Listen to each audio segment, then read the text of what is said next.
crypto warriors, changing our world day by day. The way of the crypto warriors, can't rely on the bankers, no way. Good morning, Bix Weir, roadrooter.com with your morning horn of Z's, your sip of chaga coffee. Just talked with Andy Sheckman of Miles Franklin about silver and what's going on. Why in the world are we looking at such low silver prices when everything else is going through the roof at a time when you can't find any silver? Silver Eagle premiums are up over $10, which is the most insane premium when you think of it. At $21.59, you have silver premiums $10 to $12. Holy shit. You're paying 50% premium? What is wrong with that theory? Yes, Andy is, by the way, swapping out Silver Eagles for other types of silver if you're interested in getting more physical silver.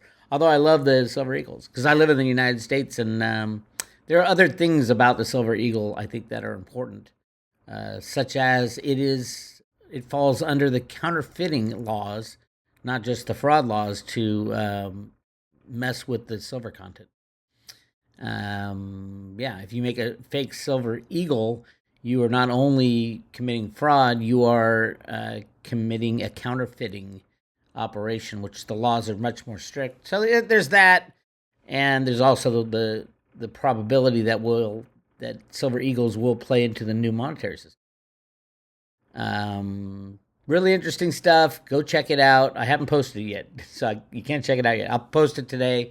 Go to roadtorooter.com. And I will post that on the YouTube channel as well. So go check that out. I am talking with Jenny Moonstone later about the Warren Buffett situation of Buffett. Is it Buffett that took all those 1 billion ounces that J.P. Morgan was forced to get rid of through Bank of America? I believe it was.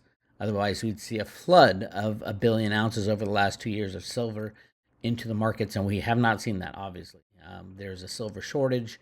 And it all comes down to the games on the comics, the criminals within the price rigging mechanism. The price rigging operations are widespread. We've talked a lot about the crypto rigging operations out of the U.S. government.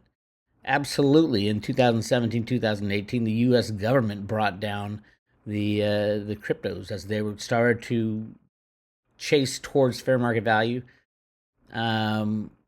It was done with the Mt. Gox Bitcoin.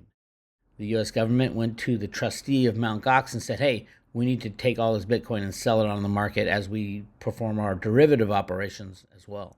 This was admitted to by Chris Giancarlo, the head of the CFTC, which is the regulator. It's not the regulator of cryptos. The U.S. is trying to keep a handle on the cryptos as long as they can. They do not want to destroy the cryptos. That's why Gary Gensler has this gigantic legislation package coming for vote in Congress this year. They want to get it done this year. It has to be done this year because, and they want it done before the crash of everything else, because they want this in place when they start fresh and we move to a crypto system, along with gold and silver. But if you don't understand that, that's okay. You don't need to. You just need to hold on to your cryptos and wait for the end game. I don't know how low. They can set the price to minus $40 like they did to oil. Just keep that in mind. But in the future, that will be much different. Reggie Middleton invented something called Veritasium, which could fix the whole problem. But clearly they don't want to fix the problem. It's been 12 years, and the SEC has done nothing, and the CFTC has done nothing to make cryptos a safer place. Safer. Basically, we have to protect ourselves from them for the most part. And this operation is becoming more and more clear. They let the DeFi companies and the stable coins build out their completely fraudulent infrastructure, knowing that once they implode, it'll implode the entire crypto system. Great time to buy. I'm not saying it's the low at all. But you get the right coins at the right time at the right price, and you're going to do very well in life. I don't know how long this will go on. Probably until they create an ultimate crash. Everybody's begging Gary Gensler to please introduce legislation to protect us from the fraud of DeFi, the fraud of the stable coins.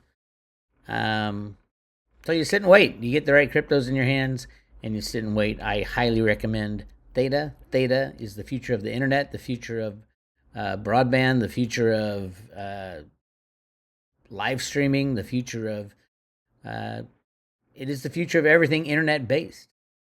All it takes is a software download for Samsung to download every single smart device they have with a Theta Edge node to mine Theta Fuel, and all of a sudden everybody has access to Theta. And it's easy to do. I mean, literally, it's a click of a mouse. But will that happen? At some point, I think it will. And what would that do? Instantly share everybody's broadband who downloaded it or who activated the Samsung program so that they can earn Theta Fuel. And by the way, it expands broadband massively without the billions of dollars spent on infrastructure. Trillions of dollars that's needed in infrastructure. And it solves so many problems. Number one is access to the internet. With higher definition streaming, you're basically running out of bandwidth. And this is a solution that was created by the guys at Theta, and they put it into they tokenized everything. A little too soon, I think, but hey, it is what it is. They never ICO'd, which is huge for guys like Gary Gensler, who wants to, fine and shut down people who ICO'd and go after the people who got the money for that. They never ICO'd. So check that out. They're doing what they say they're going to do. Mainnet 4.0 comes to Theta by December. The beta comes out in October. But 4.0 allows companies like Amazon and Netflix to create their own blockchain on the Theta blockchain so that they control their proprietary blockchain. And they can do anything you want on it. But it does utilize Theta and Theta Fuel. I'm not sure about T-Drop, but T-Drop is the native token for the NFT space. NFTs are going to be huge, and it's not Beanie Babies. They're going to be huge. They're little smart contracts that they could be deployed anywhere. Real estate, in ticketing, and you name it. The Theta Drop will be worth a decent amount of money as well. Although it's, fractions of pennies on the dollar. All right, but what I want to talk about right now is the most obvious thing, and come September, it will be the number one most obvious thing. That is inflation, how inflation is calculated, what's going to happen. The shock and awe of the June 10th announcement that inflation actually went up when they said it had already peaked. Oh, heaven forbid, the criminals on Wall Street get it wrong. But they did, and these numbers can be changed by the U.S. government. I mean, Biden going to Saudi Arabia in the middle of July is, if that doesn't ring a bell to say, hey, what's wrong with that picture? I don't know what would. Because if he wanted to fix that problem, he should have done it 3 months ago when they knew there was a crisis in oil. Why is he waiting till the middle of July? There's a lot going on in July because if you look at the calculations of CPI last year, it was June, July, August, September that it was completely flat. There was no huge jumps in inflation, which is horrible for the next year because every little tick up in price is 100% going to be added on to the inflation number of the year prior. So yeah, that's why in the last, just I'm predicting right now, a prediction. Oh, great. 15% inflation come September. 15%. Last time we saw that was Paul Volcker land. And that's because of what went on for the June, July, August, September. In July, it was at 5.4%, and then September was 5.4% too. So everything, all inflation will be counted 100%. And yeah, that's where we're headed, 15%. And then it's, will the Fed raise to 20% interest rates to stop inflation? No. Then it's over. Then the crash happens. Then the chaos happens. So September, October, November, I don't think it'll make it to December. So that's kind of where I am on the road to Ruta. We are living in unprecedented times. The collapse of the world's fiat monetary system, not just the world's first fiat reserve currency, the US dollar, but all of them. Remember, when you look at the price of dollar, it's just measured against the price of other fiat. So, the dollar is the best of the shit. And the shit is every other fiat currency. And just, the dollar is a different smelling piece of shit. We are the largest debtor nation in the world. That's just with what we tell people. We print money and don't tell people also, which Russia does also. Most countries do. We, the plebeians out here taking the numbers and saying, oh my God, look at inflation. But they can control inflation with the click of a mouse. They're the ones who determine inflation. So you ask yourself, why isn't Biden fixing inflation? Trump did. Trump was the biggest market rigger in history. Why can't Biden do the same thing Trump did? Why can't Biden get lower oil prices? I mean, there is the physical aspects of, they're shutting down all the oil markets, but why couldn't he go into the Exchange Stabilization Fund and say, hey, dump a billion contracts of whatever on the oil market. I want the price of oil to go down to, $10. That can be done. It's easy to do. Very easy to do. All markets are rigged. Unless you don't have the power to do that, and that's what the Biden administration does not have the power to lie, cheat, and steal like other administrations have. Why is that? I think it's an illegitimate pony show. We'll find out, though, soon enough. So the Fed raised interest rates 75 basis points, which is 0.75%. Now interest rates are at 1.75%. And remember, inflation's at 8.6%. That means the Fed is behind massively. They're behind 7%. They should raise interest rates above the rate of inflation, even to have a shot at slowing down inflation. And they are not doing that. And they will never do that. Because they have to balance the stock market, which they want to go up, and it keeps going down. Remember, if the Biden administration had control of the rigging programs and the authority to do that, they would. The stock market would be booming. Inflation would be almost nothing, like Trump did. He had the control of the system. And I think the good guys are in control right now. But it's all a dog and pony show. Yes, I do think the cryptos are going to find that last crash. But if you're out, you won't be able to buy any cryptos at that moment. Say Bitcoin falls to $5,000, you're not going to be able to buy any Bitcoin. You're not going to be able to buy anything. The exchanges will be shut down. You won't be able to get your coins out. We're seeing that already, kind of. If they don't do it, fine, they don't do it. And I don't think they want to crush it too hard because they know that cryptos are a huge part of the post-crash world. So keep that in mind. Let's take a look at the oil prices. People are saying, oh, Bix, the oil prices are going down. The oil prices right now, but they went up in the first month. So we started out at 114, and we are currently at 114. We were at 114.67 at the beginning of June, and now we're at 114.85. So it did go up, and it came right down. Now, the way this game is done with the CPI, they're supposed to take the average price change. But what is that average price change from? Is it from the first day of the month, the June 1st, July 1st, August 1st, or is it from the average of the entire time?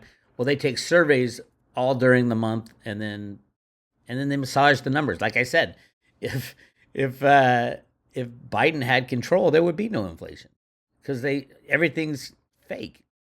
But obviously, oil plays a huge part in CPI because it is a component of everything that people do. It's the largest, like gasoline. It's the largest gasoline. Is one of the largest spending components on CPI, and it goes into how much the cost of food is to get delivered to your front door. Plastics, all plastics come from the oil industry, and fertilizer comes from the oil industry. So the higher the price of oil, the worse it is for all other commodities. And that's kind of where it is. So, yeah. A better way to look at it is look at gasoline. Check out gasoline. Regular gasoline prices are booming. Gasoline prices for this month, we're just halfway through the month, have gone from $4.60 to $5. That's a 10% rise, or a 9 point something percent rise. That's huge. That's huge. And all this is just for gasoline.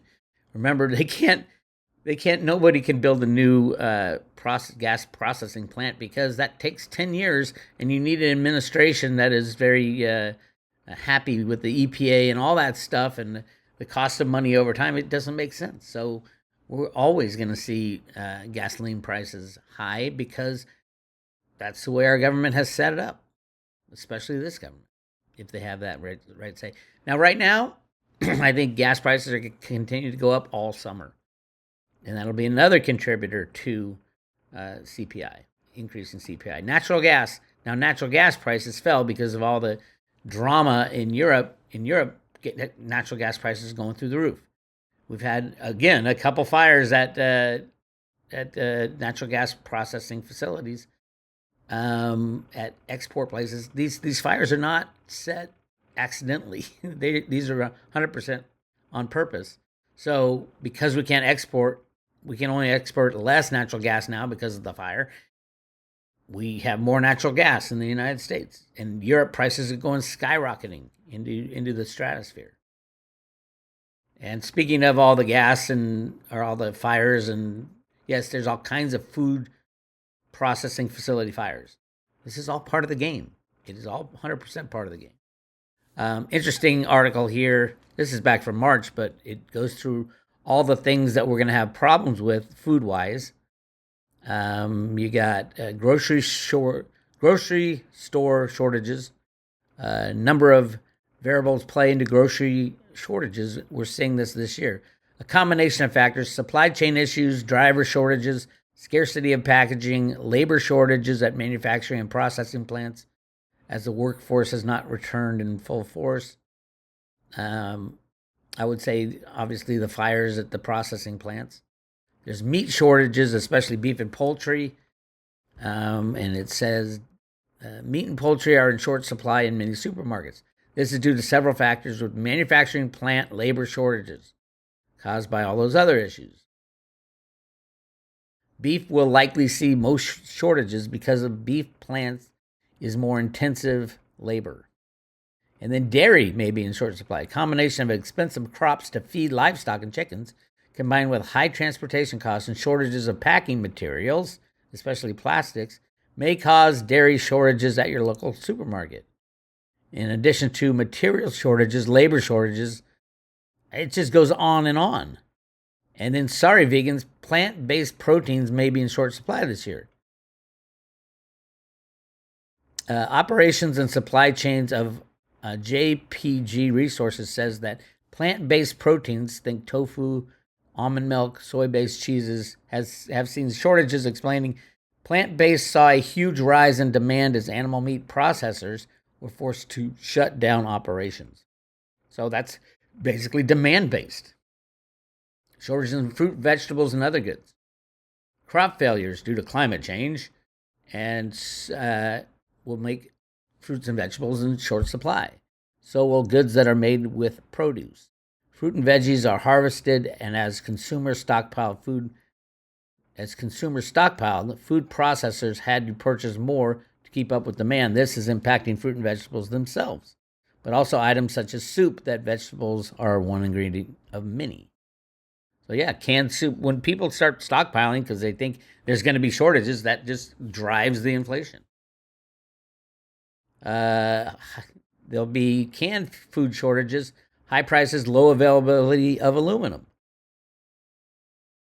That makes sense. Shortages of imported goods. Imported foods like cheese, boba, and other foreign products may be in short supply due to availability, supply chain issues, and higher costs of transport overseas. Not to mention that a lot of countries just stop sending shit to the United States. China will be the number one. When that happens, all hell breaks loose. And I think that's later September, October timeframe. Pet food shortages. Reuters reports that increased costs in pet food ingredients like corn, soy, meat, and some specific oils have contributed to pet food shortages. Bottled water and soda shortages. That's due to not enough plastic to supply. Toilet paper, paper towels, paper goods. That's for stocking up on it. You may have to say no to noodles in the case of a pasta shortages. Noodles are a staple food for many households, and with the threat of inclement weather in some areas, some shoppers may be stocking up on these items in an effort to make easy meals at hand should they be snowed in and not have power. Therefore, there are noodle and rice shortages. It's everything.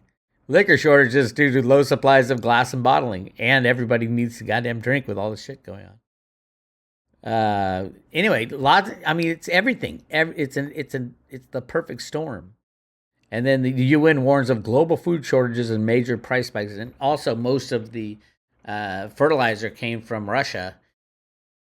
That got distributed everywhere in the world. And then once that got cut off, everybody was buying all the other stocks. So fertilizer's gone through the roof, and which means that gets contributed to price rise. Anyway, this is all happening right now, and the reason I keep harping on inflation, that'll be the number one thing your friends and family are talking about come July, September, October. Number one thing, as imagine paying $20 a gallon for gasoline. That's coming by September, $20 a gallon for gasoline. Do you think there'll be riots in the streets? I think so. Anyway, all this is happening with silver being price suppressed, as I talked with Andy, and I will post that later today. Buy your physical silver today. Don't wait for tomorrow. You wait for tomorrow, you're screwed. The investing world has not even looked at silver. The smart people have. They've got this physical silver in their own possession. But hundreds of trillions of dollars are out there looking for cheap assets.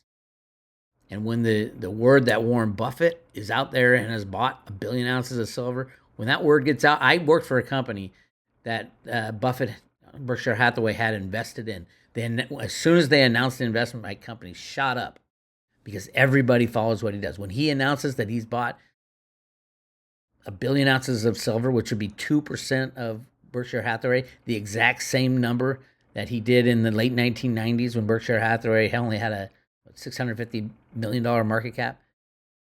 Now Berkshire Hathaway has $1 trillion market cap. 2% of the assets is what he did before. If he does it the same thing, and he say he did it because of the supply-demand issues. That's exactly what's going on with silver. It's priced low. There's a disconnect between the supply-demand because of the COMEX rigging. He doesn't even have to say that. All he can say is, hey, silver's less than 1/2 of its all-time high. There's another supply, and you can't get it. You can't. The U.S. Mint can't even make silver eagles. Watch when that comes out, and then everybody will be looking for silver, and there will be none left. That's how you destroy the banking cabal. Anyway, you want to learn more, go to roadtoroota.com. Join the private road. Click on subscribe today, and we will send you a silver Ruta Lives coin. Coolest coin ever made. And when the Road to Ruta theory is shown to the world to be absolutely 100% true, and which it was in 2007 that I started the Road to Ruta stuff after the Fed published the Road to Ruta comic books. Everything has gone the same way. Yes, it has taken longer, but everything has gone the way that the Road to Ruta theory has said it would. And when we get to that end day, these coins will be worth a lot, So go to roadtoroota.com, click on subscribe today, and join the private road. Get access to all this stuff. This is Bix Weir. I'll talk to you later.